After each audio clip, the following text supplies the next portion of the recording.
Gimana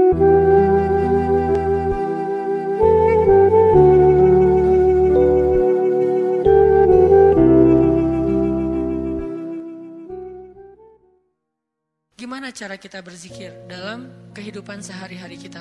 Apakah harus selalu dengan verbal? Subhanallah, Masya Allah dan seterusnya? Ya, verbal. Apakah harus ada yang lain? Banyak. Zikir itu bisa verbal. Zikir itu bisa fikiran. Ketika kita mengingat Allah, ketika kita berprasangka yang baik tentang Allah, itu namanya kita berzikir. Karena arti zikir itu bisa menyebut, bisa mengingat. Bahkan orang yang beramal solih melakukan satu kebaikan karena Allah, itu juga termasuk berzikir. Bahkan dengan perasaan juga bisa berzikir. Gimana perasaan yang berzikir? Perasaan cinta kepada Allah itu zikir. Perasaan rindu kepada Allah itu zikir. Perasaan takut kepada Allah itu zikir. Perasaan kagum, takjub kepada kebesaran Allah itu zikir. Perasaan marah karena Allah, bukan kepada Allah. Marah karena Allah itu zikir. Benci karena Allah itu zikir. Malu itu zikir. Kalau perasaan kita itu diniatkan karena Allah, cuma niat, ringan banget, udah termasuk orang yang berzikir. Cuman nih niat, cuman ingat, udah masuk orang yang berzikir. Orang yang wadzakirinallaha katsiran wadzakirat, orang yang mengingat Allah sebanyak-banyaknya. Ingat, kapan kita ingat Allah? Banyak, dalam setiap adegan kehidupan kita. Dan mengingat Allah itu tematik. Gak harus selalu mengingat Allah dalam arti Allah. Oh ya, saya ingat Allah. Enggak, itu kurang tematik, kaku. Ingat Allah itu tematik. Kalau misalnya kita lagi sabar, ingat Allah, Allah Maha Penolong. Kalau kita lagi dalam masalah, kita ingat Allah, Allah Maha Penolong. Kalau kita dapat rezeki, ingat Allah, Allah Maha Baik. Kalau kita lagi sendiri, ingat Allah, Allah Maha Menemani. Kalau kita mentok dengan ujian kita ingat Allah, Allah Maha Memberi jalan keluar. Kalau kita merasa dikhianati, Allah Maha Menghargai. Kalau kita merasa kehilangan, Allah Maha Mengganti. Ingat Allah itu dalam tema-tema kehidupan kita yang banyak. Kalau kita bingung, Allah yang Maha Memberi bimbingan dan petunjuk. Kalau kita kekurangan, Allah yang Maha Memelihara.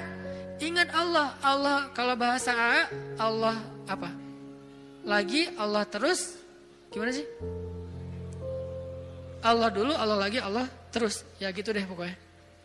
Allah dulu, Allah lagi, Allah terus. Semudah itu mengingat Allah. Jadi gak perlu ribet.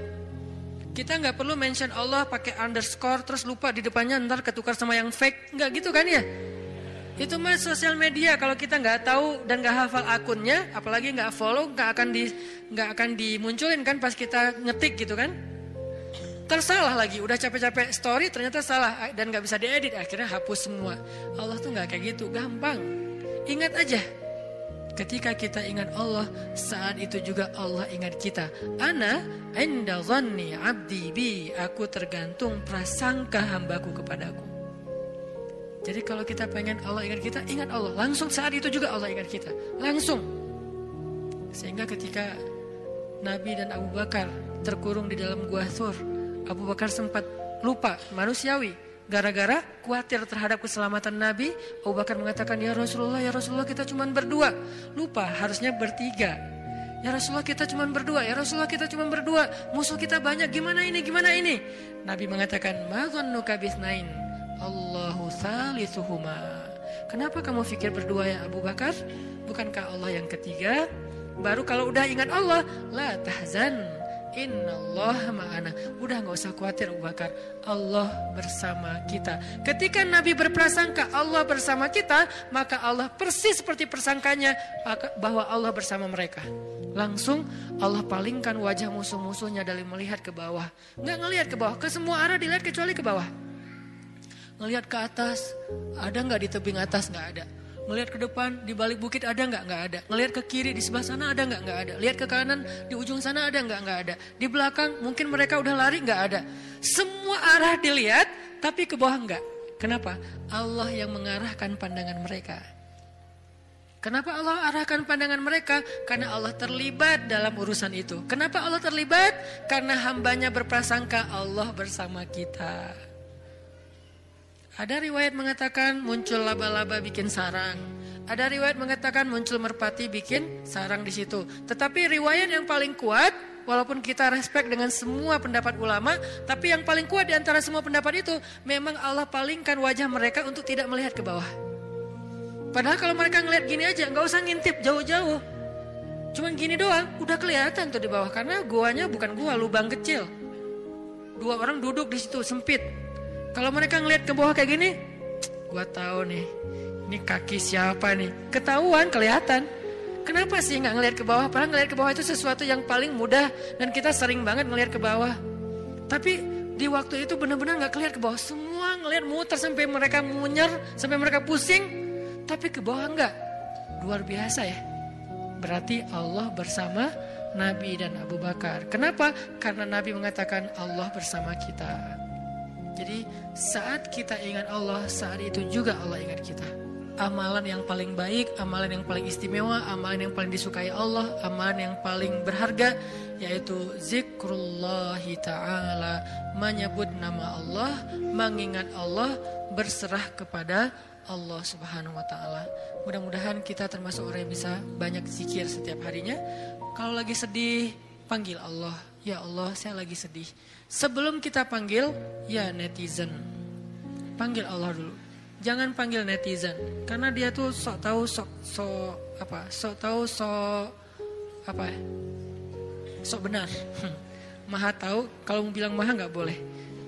Sok tahu sok benar, benar terus nggak pernah salah, kita yang salah. Dan dia lebih tahu masalah kita daripada kita sendiri. Nah itu netizen. Makanya jangan ngomong ke netizen.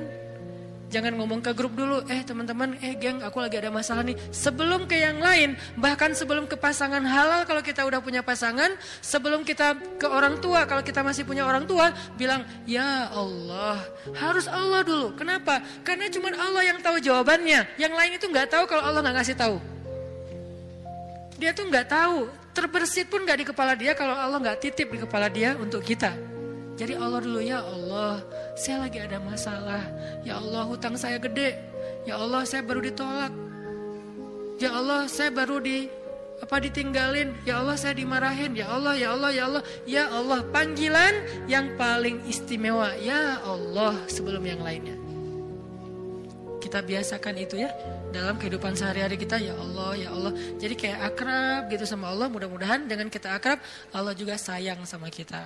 Sehingga kalau kita lagi lemah, setan datang ngegodain kita untuk berbuat dosa, gak berkuasa, kita nolak hawa nafsu, Allah yang nyelamatin kita, bukan diri kita. Kenyataannya manusia itu dhaifah, lemah. Lalu datang setan ngegoda-godain kita kayak berat banget, gak mampu, Allah yang akan nolongin kita. Hampir tergelincir ke jurang neraka, Allah yang nyelamatin kita, narik kita. Hampir meninggalkan kewajiban, malas-malasan, Allah yang nguatin kita. Kalau Allah sayang sama kita. Mudah-mudahan mulai malam ini kita menjadi orang yang dzakirunallaha katsiran wadzakirat. Orang yang mengingat Allah laki-laki dan perempuan dengan sebanyak-banyaknya, sehingga kita mendapatkan semua yang Allah dan Rasulullah janjikan lewat ayat dan hadis-hadisnya.